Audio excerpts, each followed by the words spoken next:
दोस्तों आज हम इंट्राडे के लिए बेस्ट प्राइस एक्शन को सीखने वाले। चलो तो फिर वीडियो को स्टार्ट करते हैं।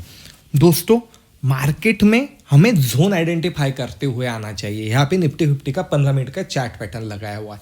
इंट्राडे के लिए कभी आपने लेवल आइडेंटिफाई कर लिए, जोन आइडेंटिफाई कर लिए, तो आपकी इंट्राडे ट्रेडिंग बहुत ईजी होने वाली है। तो सबसे जरूरी हमें यहाँ पे क्या देखना चाहिए दोस्तों कि पर्टिकुलर यहाँ पे एक रेंज बनी हुई है जो कि मुझे यहाँ पे दिखाई दे रही है। तो इस रेंज पे प्राइस एक्शन किस प्रकार बिहेवियर कर रही है। यहाँ से कभी सेल ऑफ आ रहा है तो मैं इसे सेलिंग जोन कहने वाला हूँ, और कभी मुझे ऐसा एक जोन पता चल गया तो प्राइस दोबारा कभी उस लेवल पे आती है तो यहाँ से मैं फिर से सेल करने वाला हूँ। क्यों करने वाला हूँ?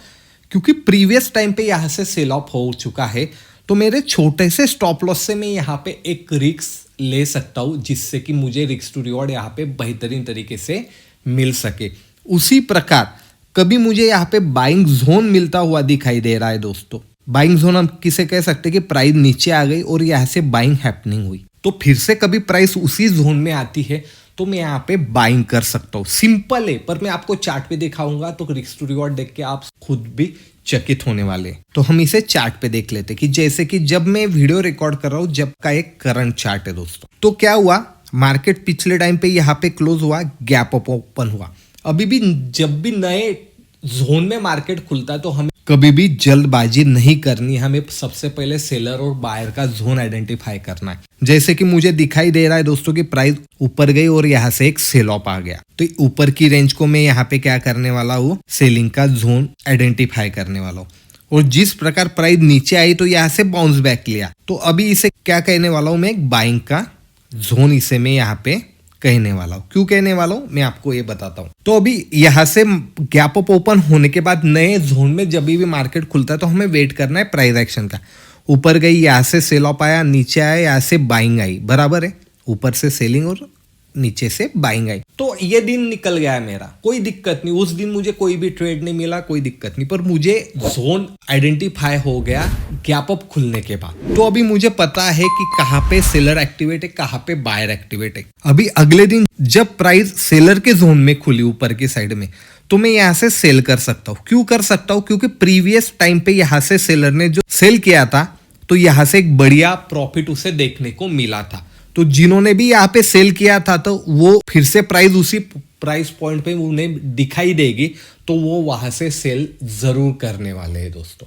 और जिन्होंने ये प्राइस एक्शन मिस कर दी उनके दिमाग में भी ये चल रहा है कि इस जोन से सेलिंग आई थी तो प्राइस बहुत ही डाउन चली गई थी, यानी यहाँ पे नए सेलर भी ऐड होने वाले और पुराने सेलर जिन्होंने सेल किया था वो भी ऐड होने वाले हैं। तो आप देख सकते उसी प्रकार प्राइस वन वे रैली में नीचे की तरफ आ गई, तो अभी यहाँ पे फिर से बायर एक्टिवेट होने वाले।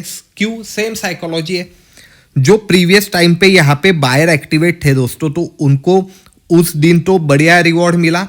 अगले दिन मार्केट गैप अप खुला, यानी उनका टारगेट हिट हो गया। यहाँ पे उन्हें रिस्क टू रिवॉर्ड बहुत बेहतरीन तरीके से मिला। तो पुराने बायर तो यहाँ पे एक्टिवेट होने ही वाले, और नए बायर जिन्होंने ये प्राइस एक्शन देखी है और उस टाइम वो ट्रेड नहीं बना सके, तो वो नए बायर भी यहाँ पे एक्टिवेट होने वाले हैं। एक एग्जांपल देता हूं क्यों ऐसा होता है। जिस प्रकार आपने एक स्टॉक 100 में परचेस किया दोस्तों और वहां से वो 120 तक चला गया, तो आपने 20 रुपीज का यहाँ पे प्रॉफिट गेन किया है। अभी जब आपने 20 रुपीज का यहाँ पे प्रॉफिट गेन किया है और फिर से प्राइस कभी 100 की तरफ आती है, तो आपको पता है कि पिछली बार मैंने 100 पे परचेस किया था, 120 तक ये स्टॉक चला गया था, मुझे 20 रुपीज का यहाँ पे प्रॉफिट मिला था। तो फिर से कभी प्राइस 100 की तरफ आएगी तो आप फिर से वहां पे अपनी एंट्री बनाओगे। क्यों बनाओगे? क्योंकि पिछले टाइम की प्राइस एक्शन आपको पता है, आपने वहां से प्रॉफिट लिया था, तो आप एक छोटे रिस्क से वहां पे फिर से ट्रेड कर सकते हैं। क्यों? क्योंकि आपको लगता है कि प्राइस फिर से 120 के तरफ जाने वाली है। ट्रेडिंग भी उसी हिसाब से दोस्तों कि पिछले टाइम पे प्राइस एक्शन किस प्रकार बनी थी उसका एनालिसिस करके आगे प्राइस एक्शन किस हिसाब से रहने वाली है वो हम अज्यूम करते, प्रेडिक्टेशन करते हैं, उसी प्रकार ट्रेडिंग चलती है दोस्तों। तो आप देख सकते हैं यहाँ से प्राइस फिर से ऊपर की दिशा में सेलिंग के जोन में चली गई, तो फिर से सेलर एक्टिवेट होने ही वाले, क्योंकि अभी तो उन्हें 2 बार यहाँ पे कंफर्मेशन मिल गया है। पर मार्केट यही कहीं क्लोज हुआ। बाद में एक्सपायरी के दिन यहाँ पे मार्केट खुला था, जिस दिन हमने लाइव सेशन भी कंडक्ट किया था। आपको कभी लाइव सेशन में ज्वाइन होना होगा तो टेलीग्राम चैनल की लिंक नीचे दी गई है, तो वहां पे लाइव सेशन हम कंडक्ट करते हैं। तो यहाँ से फिर से सेलर एक्टिवेट हो गए और सेलर ने सेल किया, पर इस बार क्या हुआ, ये जो बाइंग जोन था वो ब्रेक हो गया। पर यहाँ तो बायर एक्टिवेट होने ही वाले थे। क्यों होने वाले थे? क्योंकि पिछले टाइम इन्होंने देखा है कि 2 बार यहाँ से बाइंग हैपनिंग हुई थी, तो यहाँ पे वो रिस्क ले सकते। पर यहाँ पे सब स्टॉप लॉस यहाँ पे हमें हिट होते हुए दिखाई दे रहे, इसीलिए ये बड़ा फॉल हमें दिखाई दे रहा है।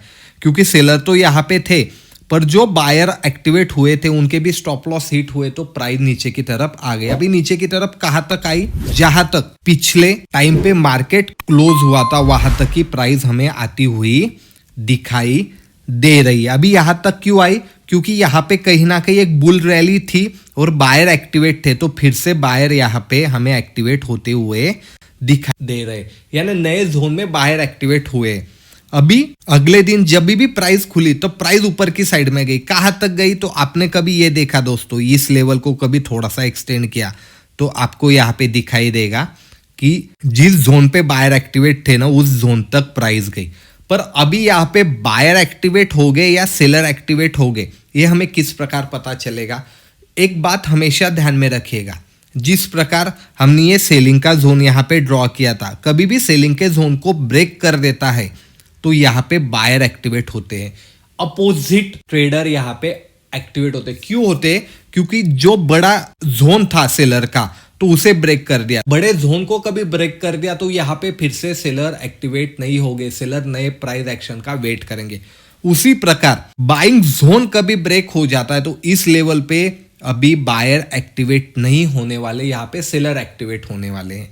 ये हमेशा ध्यान में रखिएगा।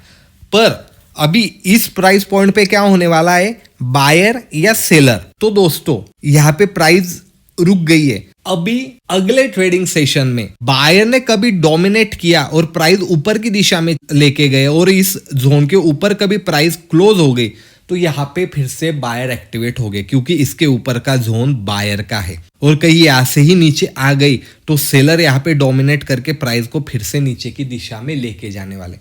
इसीलिए मैंने स्टार्टिंग में ही आपको बोला था हमें जोन आइडेंटिफाई करने, लेवल आइडेंटिफाई करने, कि जिससे हमारी ट्रेडिंग बहुत ही इंप्रूव हो सके। एग्जाम्पल के तौर पर यहाँ पे एक इस जोन के नीचे कभी हमने स्टॉप लॉस लगाया तो एक बढ़िया ट्रेड मिला, इस जोन के ऊपर हमने स्टॉप लॉस लगाया तो एक बढ़िया ट्रेड मिला। तो जोन आइडेंटिफाई करने से हमें यह पता चल जाता है कि हमारी एंट्री कहाँ पे होने वाली है और हमारा स्टॉप लॉस कितना होने वाला है। टारगेट तो हमें दिखाई दे रहा है, पर जितना कम स्टॉप लॉस है और परफेक्ट एंट्री है।